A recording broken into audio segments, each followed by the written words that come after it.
Namaskar, a warm welcome to World News and Indian Perspective on All India Radio. This is VC Pramod and with me is Aditi Lumba, bringing glimpses of the major developments of the day from across the globe. Over the next half an hour, we shall bring you the latest from the world of politics, economy, sports, entertainment and more. The headlines. Both houses of Indian Parliament face disruptions over various issues including Pegasus snooping. Foreign Secretary Harshvardhan Shringla says COVID-19 pandemic not only generated severe economic stresses but a long-term impact on geopolitical situation. Canada extends ban on passenger flights from India till the 21st of August. US and allies blame Chinese government-linked hackers for ransomware attacks. China rejects claims. South African court adjourns proceedings against former President Jacob Zuma on corruption trial for 3 weeks.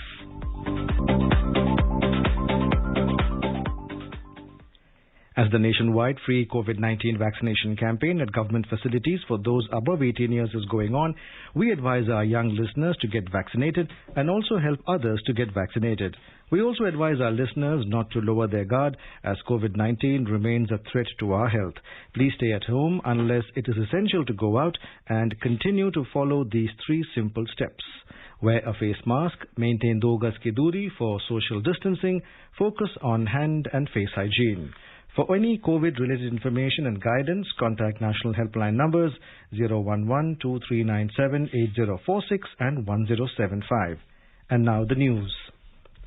Both houses of Indian Parliament witnessed stormy scene on the second consecutive day today over various issues including Pegasus snooping. The Lok Sabha has been adjourned for the day after seeing multiple adjournments. The Rajya Sabha also faced repeated adjournments. When the Lok Sabha met after the second adjournment at 3 p.m., members from Congress, TMC, DMK and others again trooped into the well of the House, raising the issue related to alleged snooping of political parties, leaders and others. The chair adjourned the House for the day. Earlier, the House witnessed 2 adjournments on the same issues. Opposition members had given adjournment motions on the alleged snooping and other issues. YSR Congress members were opposing the privatization of Visakhapatnam steel plant and demanding special status for Andhra Pradesh. In the Rajya Sabha, when the House met after the second adjournment at 1 p.m., YSR Congress members trooped into the well demanding special status for Andhra Pradesh. Leader of the House, Piyush Goyal, urged the agitating members to allow the House to take up discussion on COVID-19 pandemic, saying it is an important issue which has affected the entire world. I would like to appeal to you to allow the House to discuss this very important subject that's affecting the whole world today. All of India is watching this debate on COVID, and my request is that you may kindly help us to discuss this important matter, participate in this debate, tell us about how Andhra Pradesh also faced this and tackled this COVID, and let us have this in a very positive and friendly manner, this debate, in the interest of the nation. Foreign Secretary Harshvardhan Shringla today said the COVID-19 pandemic has not only generated severe economic stresses but would have a long-term impact on the geopolitical situation. He said the growing convergence of India and Japan on strategic and economic issues has the potential to shape a multipolar world that is more powerful, secure and sustainable. In his opening remarks at the opening session of India-Japan Forum, Mr. Shringla said there are new opportunities for enhanced cooperation as both India and Japan work towards dealing with the impact of the pandemic. The year 2022 will mark the 70th anniversary of establishment of diplomatic relations. India and Japan have in recent years enhanced their defense and strategic ties. Mr. Shringla said Japan is the only partner with which India has an annual summit as well as a 2+2 foreign and defense ministers dialogue. He said cooperation between India and Japan on defense, equipment and technology holds immense potential and needs to be deepened further. The Foreign Secretary said India-Japan relationship also has a growing salience on India's Act East policy. Connectivity and other developmental projects being implemented under the India-Japan Act East Forum are contributing to the development of the northeastern region of India. The Sarang helicopter display team of the Indian Air Force is all set to perform for the first time at the MAX International Air Show held at Zhukovsky International Airport, Russia. The air show is scheduled from 20th July to 25th July this year. Defence Ministry said this is the first occasion when the Sarang team is performing its 4-helicopter aerobatics display in Russia with its made in India through advanced light helicopters. Apart from the Indian Air Force, Indian Army, Indian Navy and the Indian Coast Guard also operate this helicopter. More than 41 crore 18 lakh COVID vaccine doses have been administered so far under the nationwide vaccination drive. Union Health Ministry said more than 52 lakh 67,000 vaccine doses were administered during the last 24 hours. The recovery rate has gone up to 97.37%. More than 45,000 patients recovered during the last 24 hours. Till now, more than 3 crore 3 lakh people have recovered from COVID-19. India reported 30,000 new cases in the last 24 hours, which is the lowest in 125 days. In all, 374 deaths have been reported in the last 24 hours. Till now, more than 4,14,000 people have lost their lives due to the pandemic. The COVID helpline numbers are available on our website www.newsonair.gov.in. Prime Minister Sheikh Hasina of Bangladesh has expressed the resolve of her government to win the battle against the COVID-19 pandemic. In her message broadcast on the official BTV channel on Tuesday, on the eve of the festival of Eid ul-Azha, Prime Minister Hasina also called upon people to strictly follow the health guidelines to check the spread of coronavirus in the country. Meanwhile, the country reported 200 deaths and 11,579 new corona cases on Tuesday, taking the death toll to 18,325 and the total number of infected people to more than 11.28 lakh. Canada has extended the ban on passenger flights from India till 21st of August. Canadian Transport Minister Omar Alghabra during the news conference said that the decision is based on the advice received from the Public Health Agency of Canada and will best protect Canadians from an increased introduction of the Delta variant. The ban was set to expire on 21st of this month. It is the fourth time the ban has been extended since it was first imposed on 22nd of April. Canada has also extended the requirement related to the third country pre-departure COVID test for travellers to Canada from India via an indirect route.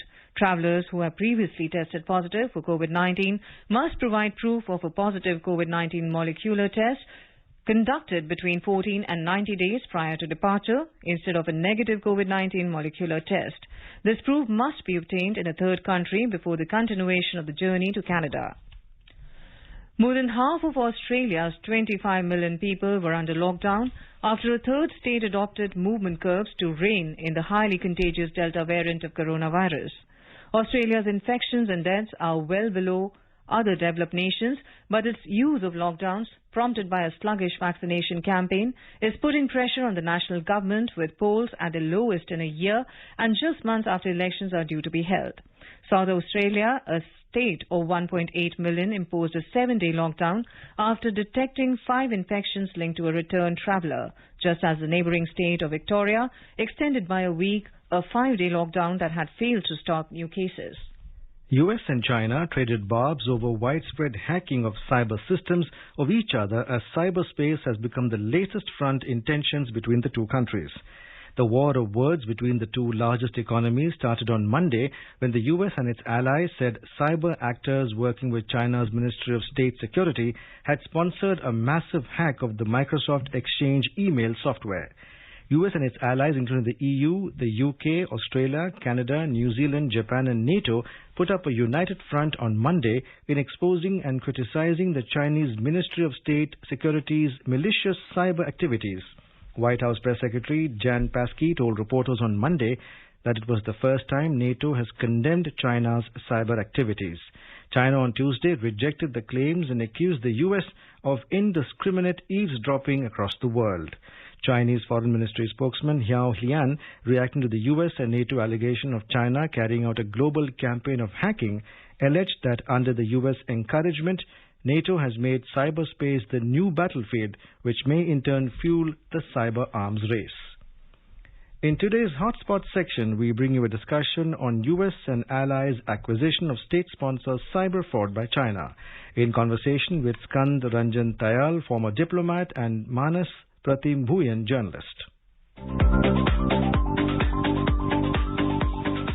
Mr. Tayal, the United States and its allies have accused China of a global cyber espionage campaign. The US has been joined by the European Union, NATO, Japan, Australia, Britain, Canada, and New Zealand in criticizing China on the LA spying. The US Secretary of State Antony Blinken even described China's actions as a major threat to the economic and national security of concerned countries. So how do you see the development?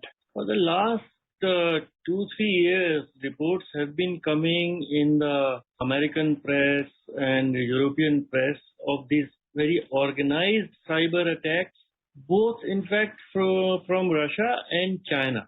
But what the White House briefing of 19 July very clearly states that US and its allies in European Union, NATO, and United Kingdom have come together and have identified this cyber threat which is coming in an organized way from China. And they have named Chinese Ministry of State Security and have, in fact, in the US courts, 4 hackers have been charged for this kind of malicious cyber activity, which they say are actually being patronized by the Chinese Ministry of State Security. So this is a very serious matter, and Manasji, the future war or future espionage as well as future economic disruption can be through cyber space. And all of us have to be very, very careful and very guard that what is going on, because if China has that capacity and is acting irresponsibly as the United States is claiming, and we have to look at it very, very carefully and assess in our own systems whether this allegation from the United States and its allies and partners is right. And if so, then Manasji, we are also vulnerable because our relations with China are not friendly. And we have to develop both defensive capacity and also offensive capacity. I am saying offensive capacity because if you recall the talks between President Biden and President Putin in Geneva, there was a clear mention of cyber attacks from Russia. And we all remember that oil pipeline network in US was disrupted by a malicious attack from Russia. And that source of that attack has now been shut down by Russia. So President Biden had given a clear warning to President Putin that in case such attacks which are coming from Russia anywhere, he did not blame official sources. He said, but if they are coming, Russia must stop them. Otherwise, America has counter-attack capacity. So they threaten Russia. There is a lot of activity going on which is not good for the world and not good for United States and not good for India. Mr. Tayal, in fact, what kind of cost that America can actually impose on China for these illegal activities? Because it creates a new set of threats for national security of the US as well as its allies. So do you see the US imposing some kind of cost on China? It is very clear that definitely Mr. Biden during his summit meeting with President Putin had clearly warned Russia to desist itself from carrying out cyber attacks on US. But in case of China, the equation is a bit different. So do you think, in fact, the US will just go the extra mile and then try to just impose some kind of cost on Beijing for its activities? As of now, as per that press briefing, United States has created a cyber united coordination group along with its West European allies, NATO, UK, etc. And what they have stated is that they will make the private companies also their partners and have defensive capacity. And my sense would be that, you see, in the cyber space, it is very difficult to pin down where exactly an attack has come, and there is always a deniability. So ultimately, privately, Americans will tell China that if you do this, we will also do similar attacks on your assets. And unfortunately, this is like a weapon of war now. The cyber attacks are like a weapon of war. So like for missiles, you have anti-missiles and defense. So you have defensive as well as offensive capacity. And I'm sure America, along with its allies, would be working both on defensive capacity to protect their vital network from cyber attacks, and will also develop offensive capacity to punish China in case they persist in such attacks. Sanctions may not be easy to impose because, as I said, it is very difficult. Everybody knows that attack is coming from China, but it cannot be proven legally from exactly where it is coming because of all kinds of dark net is there, and it's very difficult on the cyberspace sometimes to pinpoint a culprit or a origin of a malicious attack. So, sir, India has also been witnessing the cyber attacks from Chinese hackers in the last few years, though the magnitude may not be that severe. So, how do you see the challenge for India? In fact, is India prepared to deal with such attack from Chinese hackers or from China? And if India is not that prepared, then what kind of steps that you would recommend for the government to take to protect our vital installations and cyberspace? I believe that the government of India and particularly the National Security Council is very much cognizant of this threat which is looming on the horizon. And in the National Security Council, there is a group, and I believe the understanding that a lot of work is going on in Government of India agencies to defend Indian assets, the nuclear power stations. There are all kinds of very sensitive installations in our armed forces communications, banking communications, telecommunications, to protect them from malicious attacks. And I would like to believe, difficult to know this in public domain, that we also are developing offensive capacity because, as I said, this is a new form of warfare and we must develop both defensive capacity, just like air warfare, just like naval warfare, just like drones are coming now. So the whole system of warfare seems to be changing, and we have to develop both defensive capacity to protect so that the malicious software does not enter, the virus does not enter our critical software systems, and also an offensive capacity that if we have an attack and we know and we conclude that it has come from China or Pakistan or anywhere, then we should be able to retaliate in equal measure. Mr. Azahel, in fact, you have been an expert on this subject. So how can like-minded countries around the world deal with this challenge? In fact, it's a big challenge, as you explained. So do you think groupings like G7, NATO, G20 should play a bigger role in dealing with these growing threats to the international order? Very much so. There is a lot of scope for international cooperation, and President Biden had given a list of assets to President Putin, or list of areas that there should not be any attack on those very critical segments of economy and infrastructure. Like that, countries can come together, can have, like we have non-proliferation treaty, we have all kinds of arrangements, no nuclear weapons in space. Like that, there is scope for evolving a kind of protocol which all the countries should follow, and it is possible. It will take time, but in the meantime, I believe what the government of India is doing is to share cyber security information with like-minded countries like South Korea, like Taiwan. Like Taiwan is also vulnerable to Chinese cyber attacks, so there is a lot of scope for our comparing notes with them and develop capacities so that we are aware of what Chinese malicious software is being developed, what kind of sites are there, because there is a dark web where all these things happen, and they are being patrolled in different ways by different countries. They all have cyber security groups, and it will be very useful for Government of India to establish contact with such groups in like-minded countries, Israel, Taiwan, West Europe, America, and that will be very helpful in developing our own defensive capacities, because nobody would share the offensive capacities that we have to develop on our own. So do you see, Mr. Azahel, any link between attacks using drones and cybersecurity vulnerabilities? Do you see, in fact, we need to just bridge the gap, if there is any, to deal with these kind of challenges, like we have seen the drone attack on the Jammu airbase recently, and now, in fact, we have seen growing instances of cyber attack by the Chinese hackers or unknown Chinese sources, or maybe Chinese state-controlled departments and agencies. So do you think, in fact, India needs to develop develop a whole of government approach to deal with these kind of growing challenges facing the country? Certainly, the new threats are emerging. Drone, we have seen how they can be used. Now, cyber attack, there has not been a major cyber attack yet on India, but it is very much possible. And if, as Americans are claiming that China has developed that capacity and they are attacking, they attacked even Microsoft and stole their technology. So, and there is intellectual property theft. If you can enter into a research system of an American company, European company, Indian company, and just steal whatever R&D they are doing. So India is also vulnerable, and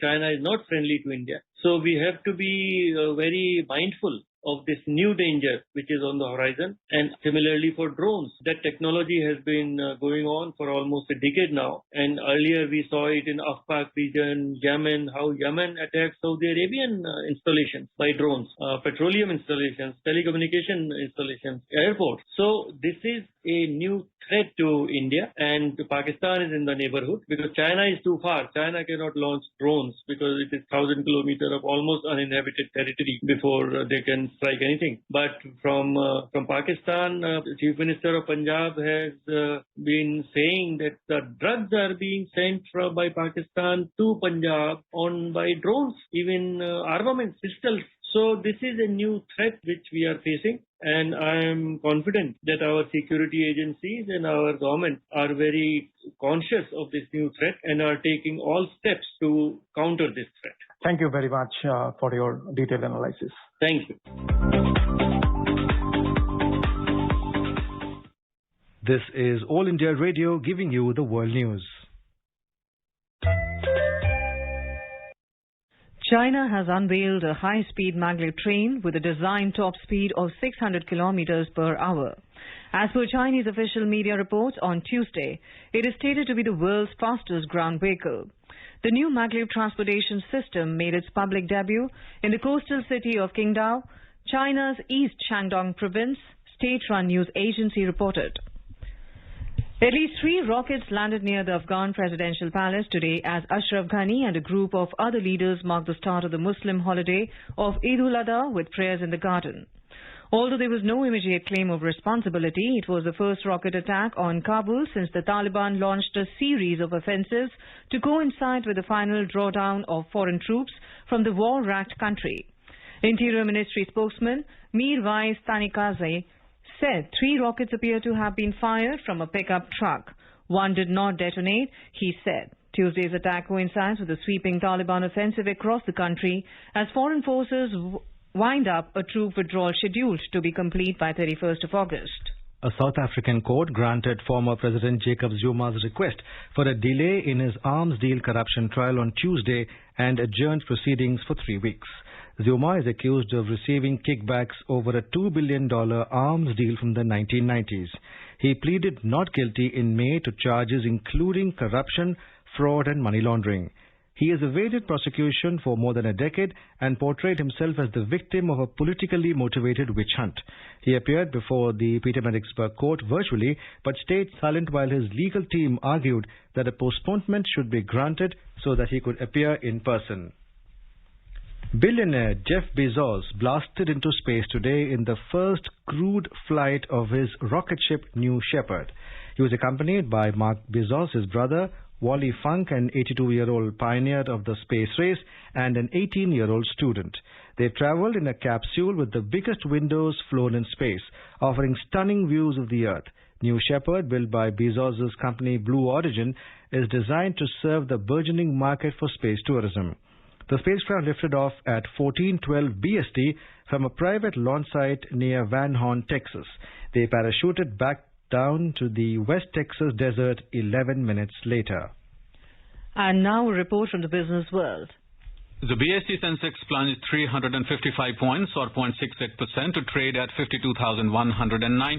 The NSE Nifty also declined 120 points or 0.76% to trade at 15,632. In the global equity markets, Asian stocks fell amid growing fears that the spreading Delta variant of the coronavirus would harm the global economic recovery. Singapore's Straits Times plunged 1.3% and Japan's Nikkei declined 1%. Hong Kong's Hang Seng fell 0.8%. South Korea's Kospi slipped 0.4%. and China Shanghai Composite ended 0.1% down. European stocks were up in intraday trade. Crude oil prices added marginally. In intraday trade, Brent crude prices were trading around $69 per barrel, and the rupee today strengthened 26 paise to close at 74 rupees and 62 paise against the US dollar. Nishit Kumar for World News, All India Radio. Now let us take a look at the major developments around the world as reported in the foreign press. Washington Post writes that Delta variant poses major risk to Biden's promises of swift economic comeback. New York Times says Haiti urged by foreign powers announces new government. The Guardian says Blue Origin launched Bezos' Rise rocket on company's first flight with passengers. Financial Times writes that Biden will not back down on climate plans, says Environmental Agency Chief. The Gulf Times writes that Rajapaksa seeks new term as Lanka crisis deepens. Today is Moon Landing Day.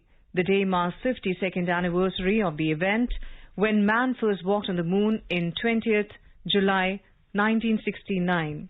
Apollo 11 was a space flight that carried Commander Neil Armstrong and lunar module pilots Buzz Aldrin and Michael Collins.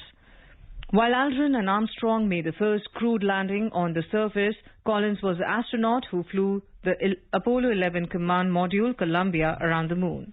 Armstrong and Aldrin spent over 21 hours on the lunar surface at a site they named Tranquility Base. They rejoined astronaut Collins in the command module Columbia and returned to Earth on 24th of July. Chasing the target of 276 runs set by Sri Lanka, India were 241 for 7 wickets in the second ODI at the R. Premadasa Stadium in Colombo a short while ago. The hosts scored the 275 runs with the loss of 9 wickets. Earlier, Sri Lanka won the toss and opted to bat first. The Indian team is unchanged for this game, whereas the Lankans have made one change. Kasun Rajitha has come in for Isuru Udana. The visitors will take an unbeatable series lead if they win the match tonight. India won the first ODI by 7 wickets. The third and final ODI will be played on the 23rd of this month. A quick look at the headlines once again. Both houses of Indian Parliament face disruptions over various issues including Pegasus snooping. Foreign Secretary Harshvardhan Shringla says COVID-19 pandemic not only generated severe economic stresses but a long-term impact on geopolitical situation. Canada extends ban on passenger flights from India till the 21st of August. US and allies blame Chinese government-linked hackers for ransomware attacks. China rejects the claims. South African court adjourns proceedings against former President Jacob Zuma on corruption trial for 3 weeks. India is celebrating the 151st birth anniversary of Mahatma Gandhi. Before we end, let us listen to his favorite bhajan, Vaishnav Jan, by artists from Sri Lanka. Vaishnav Jan to tere kahiye je veer parai jaane re. Vaishnav Jan to tere kahiye je veer parai jaane re. Par dukh ke upkar kare to ye man abhiman na.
And with that, we end this bulletin. We'll be back at the same time tomorrow with the next edition of World News.